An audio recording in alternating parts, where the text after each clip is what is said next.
Hello dear students, welcome to the soft কি। আজকে নিয়ে এসেছি তোমাদের জন্য আরেকটা গুরুত্বপূর্ণ লেকচার। আজকের এই লেকচারে আমরা ডিসকাস করব রেজোনেন্সের সম্বন্ধে। খুবই গুরুত্বপূর্ণ একটা লেকচার, মন দিয়ে বুঝবে এবং সঙ্গে সঙ্গে পেন অ্যান্ড পেপার নিয়ে বসবে, নোট ডাউন করতে থাকবে। তোমরা অনেকে কমেন্ট করেছো ভিডিওগুলো থরলি খুঁজে পাচ্ছ না। তোমাদের বলে রাখি, চ্যানেলে ভিজিট করো এবং সেখানে প্লে লিস্ট বলে উপরের দিকে একটা অপশান রয়েছে, ওই প্লে লিস্টে ক্লিক করো। সেখানে তোমরা প্রত্যেকটা ভিডিও থরলি তোমরা পেয়ে যাবে। আর ভিডিও কেমন লাগলো অবশ্যই কমেন্ট বক্সে কমেন্ট করে জানাবে, আর ভালো লাগলে অবশ্যই একটা লাইক করে দেবে। So do hit the like button and enjoy the lecture.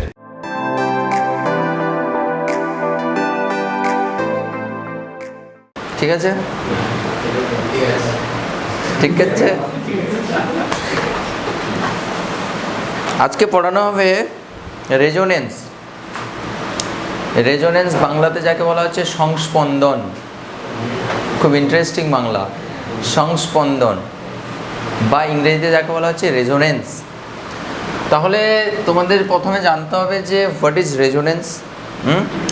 তারপরে রেজোনেন্স এফেক্টটা কি কাজে লাগে, খায় না মাথায় দেয়, কিছুতে একটা কাজে ইউজ করব, এগুলো সবই ইলেকট্রনিক এফেক্টের আন্ডারে পড়ছে।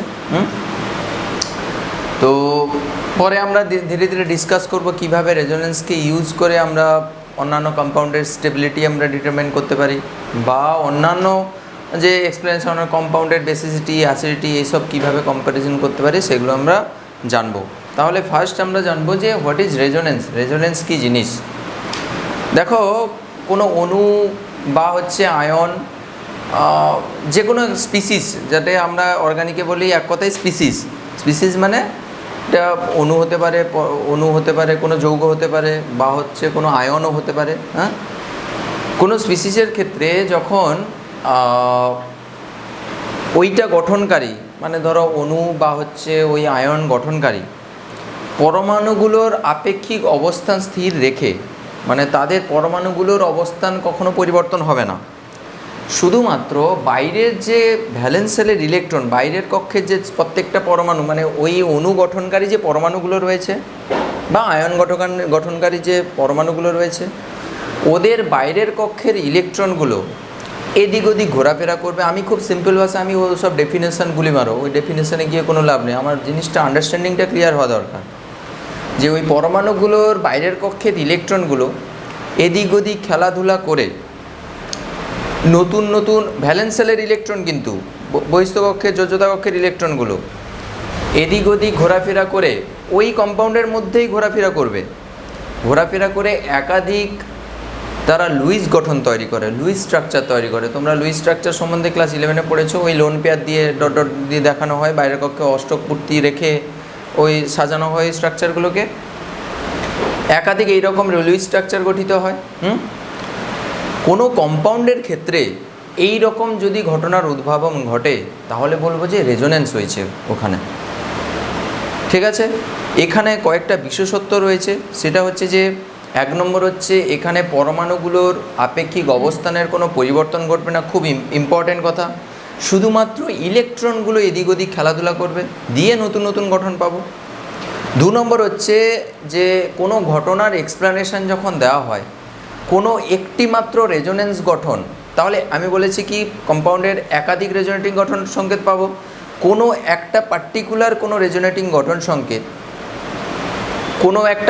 কোনো পার্টিকুলার একটা ঘটনার তুমি এক্সপ্লেনেশান দিতে চাইছো, তার জন্য একটা কোনো স্ট্রাকচার তার প্রপার এক্সপ্লেনেশান দিতে পারবে না।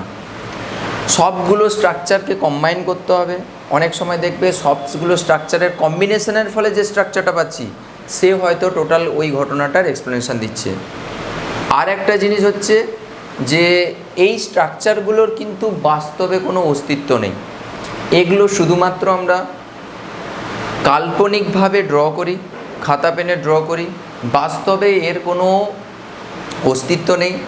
তুমি বলবে স্যার কেন তাহলে ড্র করি, কেন আমরা এটাকে ইউজ করব? আমরা এক্সপ্লানেশান রেডি করার জন্য ইউজ করব। দেখো, অর্গানিক কেমিস্ট্রি বা কেমিস্ট্রিতে বেসিক্যালি মেন থিমটা কী বলো তো? কেমিস্ট্রির থিম, কেমিস্ট্রিতে হচ্ছে আগে প্র্যাকটিক্যাল করা হবে, এক্সপেরিমেন্ট করা হবে, এক্সপেরিমেন্টের ফলে তুমি রেজাল্ট পাবে। রেজাল্ট পেলে ওই রেজাল্টটা কেন এলো তার জন্য এক্সপ্লেনেশান রেডি করতে হয়। ফিজিক্সে উল্টো হয়, সেখানে আগে থিওরি রেডি করা হয়, তারপরে যে কোন অ্যাঙ্গেলে পাঠালে ওইটা গিয়ে পুরো উড়াবে বুঝতে পেরেছ? ওটা কত অ্যাঙ্গেলে পাঠালে পাকিস্তানের ওই জায়গাটা গিয়ে অ্যাটাক করবে, ওই জায়গাটায়, ঠিক আছে? সেটা আগে থেকে ঠিক করা হয়। কি ধরো বিজন, তুমি ধরো চাঁদে যাবে, ধরো যাবে নি, ভাড়া করেছ, আগে থেকে বুকিং করে দাও, বুকিং চলছে, অফও চলছে, 50%-এর কথা অফ চলছে চাঁদে যাওয়ার জন্য।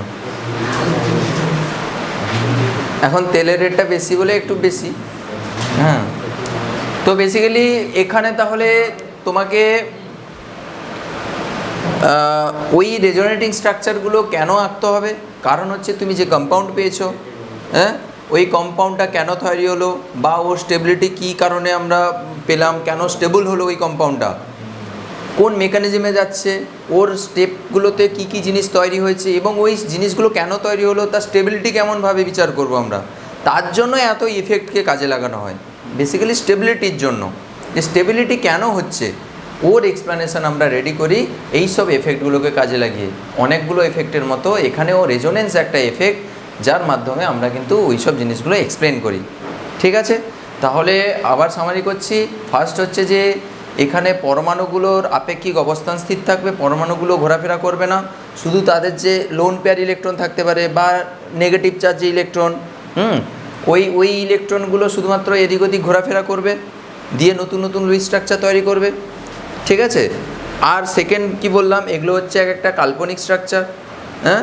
আর কোনো একটা মাত্র স্ট্রাকচার টোটাল ঘটনার কোনো বিবরণ দিতে পারে না, কোনো এক্সপ্লেনেশন দিতে পারে না। তাদের যে সম্মিলিত স্ট্রাকচার, যাকে বলা হচ্ছে, একটু পরে বলবো দেখবে, রেজোনেন্স হাইব্রিড বলবো, তাদের সম্মিলিত স্ট্রাকচার ওই ঘটনার এক্সপ্লেনেশন দিতে পারে। আর একটা জিনিস কি বললাম, যে কাল্পনিক, ওগুলো তো স্ট্রাকচার তো বলেছি, তাই না? তাহলে এই হচ্ছে ইটস অল অ্যাবাউট রেজোনেন্স। কোনো পরমাণু, কোনো যৌগের ক্ষেত্রে যদি এরকম ঘটনা ঘটে তাকে বলা হচ্ছে রেজোনেন্স, হ্যাঁ।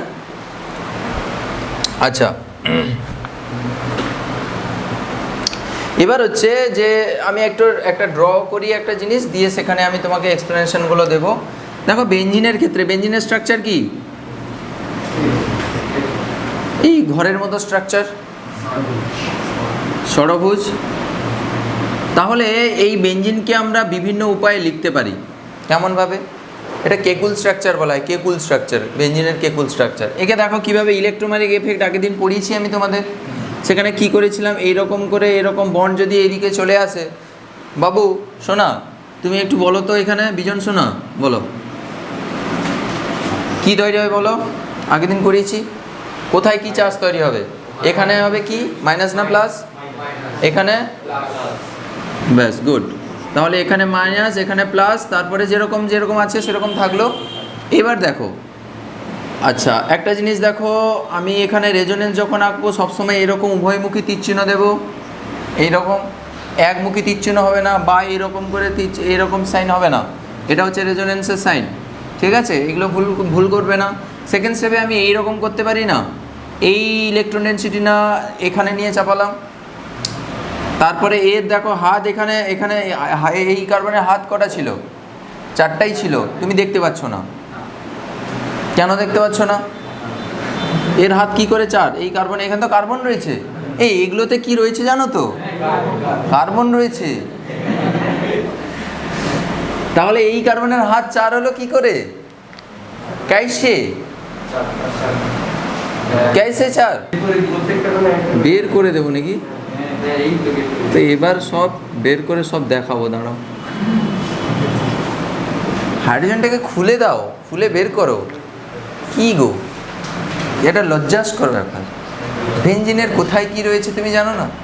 তোমার পার্টস কোথায় কোথায় রয়েছে তুমি জানো না?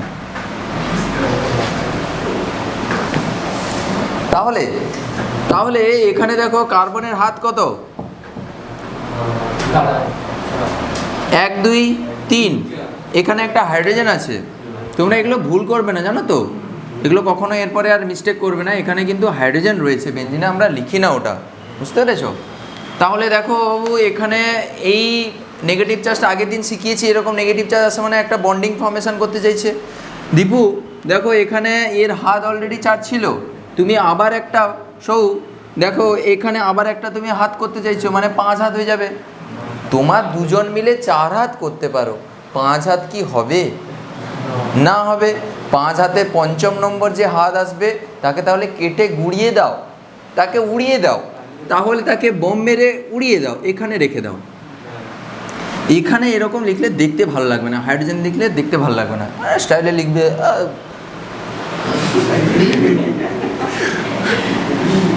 তাহলে এখানে দেখো কিভাবে করছি, দেখো সিস্টেমটা। এখানে এলো, এখানে তাহলে কি হবে, এবার সিঙ্গেল ছিল ডাবল হয়ে যাবে। এবার বলো বলো বলো, তোমরা বলো। এখানে তাহলে কি হবে, ডাবল হয়ে যাবে। এখানে প্লাসটা প্লাস থাকবে না, কি হয়ে যাবে, যেরকম ছিল সেরকম, তার তো হাত দিইনি তাকে। আর এখানে কি হবে বলো, মাইনাস চার্জ হবে। কারণ দেখো এখানেও তো সেম কেসটাই করা হয়েছিল, এরকম গুটিয়ে দিয়ে রেখে দিয়েছিলাম, মাইনাস চার্জ করে রেখে দিয়েছিলাম। এখানে সেই মাইনাসটাকে দেওয়া হলো, মানে একটা বন্ড ফর্মেশন করলো। এর হাত, এই কার্বনের হাতটা কত হয়ে গেল, 5 হয়ে গেল। তাহলে এই 5 হাত তো থাকা ঠিক নয়, তাহলে একটা হাত এখানে গুটিয়ে রেখে দিলাম। তাহলে দেখো এখন সুন্দর হয়ে গেছে, ঠিক আছে। এটা আর যেরকম যেটা ছিল সেরকমই থাকলো, ফাইন। এরপরে আবার কি করতে পারি বলো, মাইনাসটা আবার দিল এখানে, এ আবার কি করবে, এরকম করে গুটিয়ে লাগলো। তাহলে পরের স্টেপে আমি কি লিখতে পারি, তাহলে এখানে মাইনাস থাকলো, এখানে প্লাস থাকলো, এখানে ডবল ছিল, এখানে আবার নতুন ডবল বন্ড ফর্মেশন করলো। এবার পরের স্টেপে আবার কি করলো, এ মাইনাস এখানে দিয়ে দিল, মানে এখানে আবার নেগেটিভ আসার কথা, কিন্তু এখানে ঘাটতি ছিল, প্লাস ছিল, তাই প্লাস মাইনাস নিউট্রাল হয়ে যাবে। তাহলে পরের স্টেপে তুমি কি পাবে,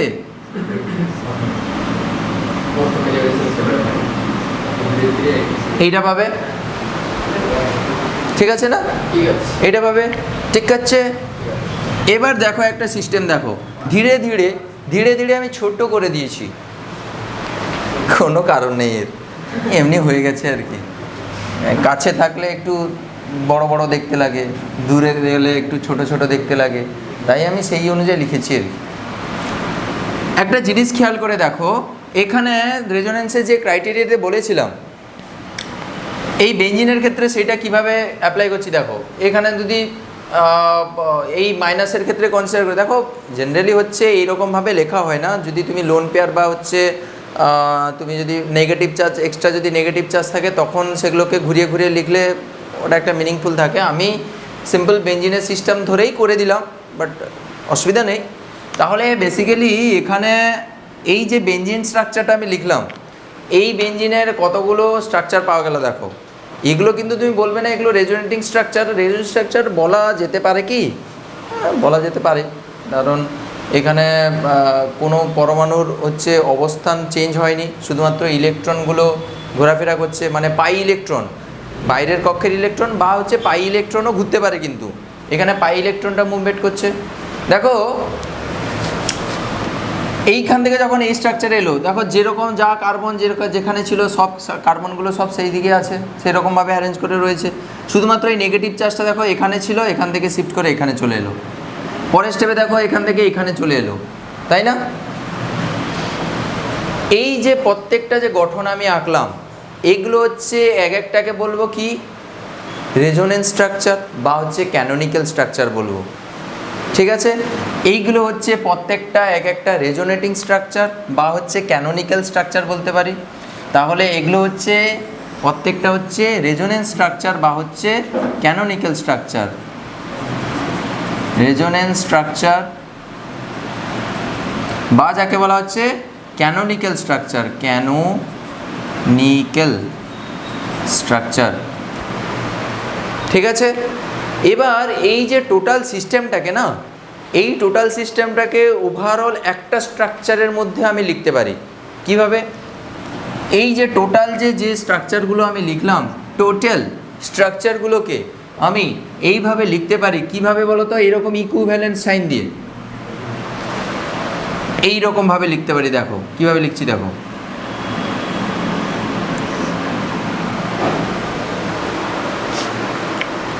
যখন এই টোটাল স্ট্রাকচারটা লিখবে, টোটাল স্ট্রাকচারটা লেখার একটা সিস্টেম রয়েছে। যে বন্ধনগুলো ভাঙেনি, একেবারে গড়েও নি, ভাঙা গড়ার খেলায় টেক পার্ট করেনি, তাদেরকে অ্যাজ ইট ইজ রাখবে। দেখো এখানে সিগমা বন্ধন কোথাও ভাঙেনি, শুধু ভেঙেছে, শুধু পাই বন্ধনগুলো দেখো, মানে এই স্কেলিটনটা অ্যাজ ইট ইজ ছিল, তার কোনো পরিবর্তন হয়নি। তাহলে এই সিগমা স্কেলিটনটা কিন্তু থাকবে, ওটার কোনো পরিবর্তন হবে না। শুধুমাত্র কাকে আমরা দেখাবো এক্সট্রা, সেটা হচ্ছে পাই ইলেকট্রনগুলোকে। লেখার সময় এইভাবে লিখতে হয় যে যে বন্ধনগুলো ভাঙছে বা গড়ছে তাদেরকে ডট ডট দিয়ে দেখাতে হয়, আর যে বন্ধন আগে থেকে ছিল কোনো কিছু হচ্ছে না তাকে সেরকমভাবে রেখে দিতে হবে। এখানে সিগমা বন্ধন ভাঙেনি, তাই সিগমা বন্ধনকে অ্যাজ ইট ইজ রেখে দিয়েছি। এখানে এবার দেখো পাই বন্ধন, এই পাই বন্ধনটা ফার্স্ট ভাঙছিল, তাই এই পাই বন্ধনটাকে এইভাবে ডট ডট দিয়ে দেখালাম, ঠিক আছে। সেকেন্ড, এখানে একটা সিগমা বন্ধন ছিল, পাই বন্ধন ছিল না গো বাবু, পরের স্টেপে এখানে একটা সিগমা পাই বন্ধন তৈরি হয়েছে, মানে আমি এখানে আবার একটা ডট ডট দেবো। এখানে কি ছিল, ডাবল বন্ড ছিল, ডাবল বন্ডটা আবার পরে সিঙ্গেল হয়ে গেছে, মানে এখানে আবার ডট ডট দেবো। আবার দেখো সিঙ্গেল ছিল, সেটা পরের স্টেপে ডবল হয়ে গেছে। দেখো সবগুলো এরকম অল্টারনেট করে করে চলছে, এরকম করে চলছে দেখো। মানে এইটাকে এইভাবে না লিখে আমি এইভাবেও লিখতে পারি, এটা ইকুইভ্যালেন্স টু এইভাবে লিখতে পারি,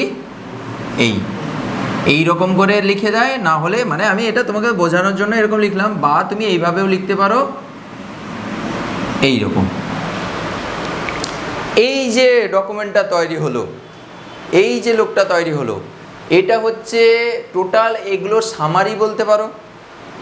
এই সবগুলো স্ট্রাকচারের কম্বিনেশন তো এটাকে বলা হয় রেজোনেন্স হাইব্রিড, বা হচ্ছে রেজোনেন্স হাইব্রিড, আর কি বলবো বাংলাতে বলা যাবে না, কঠিন ব্যাপার। তাহলে এটা হচ্ছে রেজোনেন্স হাইব্রিড।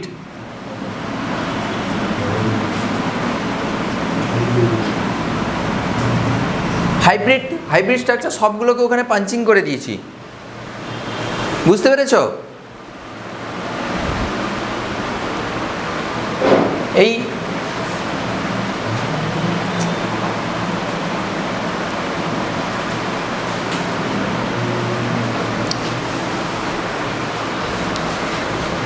তাহলে এগুলো সবগুলো হচ্ছে ক্যানোনিক্যাল স্ট্রাকচার বা রেজোনেটিং স্ট্রাকচার, আর এটা হচ্ছে রেজোনেন্স হাইব্রিড। তাহলে রেজোনেন্স হাইব্রিড লিখতে পারবে তো, যেগুলো ভাঙছে করছে ওগুলোকে ডট ডট দিয়ে দেখানো হবে, আর যেগুলো ভাঙেনি একেবারে অ্যাজ ইট ইজ তাকে সেরকমই রাখা হবে, ঠিক আছে। এবার এর অ্যাপ্লিকেশান বলবো আমি।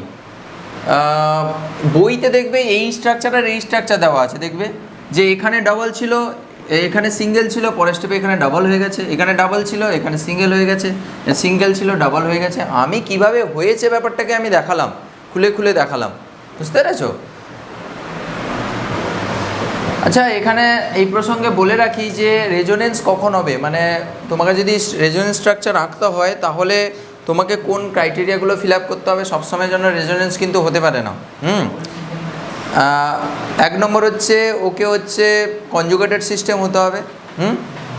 কনজুগেটেড সিস্টেম মানে double single double, double single triple, double single plus, এই সিস্টেমগুলো একটু লিখে রাখো তো। এই রকম সিস্টেমের ক্ষেত্রে রেজোনেন্স হতে পারে। Double single double, double single triple bond, double single minus, double single plus, double single radical, হ্যাঁ, ডাবল সিঙ্গেল লোন পেয়ার। এটা হচ্ছে লোন পেয়ার ইলেকট্রন জোড়।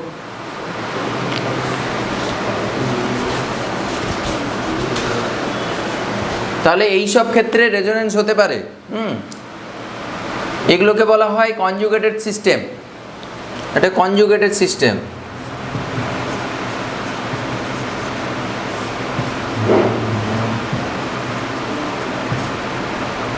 ঠিক আছে। আচ্ছা, এই স্ট্রাকচারটা আমি মুছে দিচ্ছি। মুছবো কি? আচ্ছা, এখানে আরেকটা অ্যাপ্লিকেশান রয়েছে, ওটা বলে দিয়ে তারপরে না হলে মুছছি। আচ্ছা, বলে দিই, তারপরে এইটাতে আসছি, এই পোর্শনে আসছি। দেখো, এর একটা বাস্তব অ্যাপ্লিকেশান আমি দেখাচ্ছি, দিলে তোমরা বুঝতে পারে যে অ্যাকচুয়ালি কোন কোন জিনিসে ইমপ্লাই করা হয় এই রেজোনেন্সের থিওরিটাকে। সিসি ডাবল বন্ড, ইথিলিনের সিসি ডাবল বন্ড, এর বন্ড লেন্থ কত, আর ইথিনের সিসি সিঙ্গেল বন্ডের বন্ড লেন্থ কত, আমি তোমাকে ভ্যালুটা দিয়ে দিচ্ছি। এটা হচ্ছে ইথিন বা ইথিলিন, এর ডবল বন্ডের বন্ড লেন্থ কত হয়? সিসি ডবল বন্ডের বন্ড লেন্থ এর 1.34 অ্যাংস্ট্রম এটা হয়।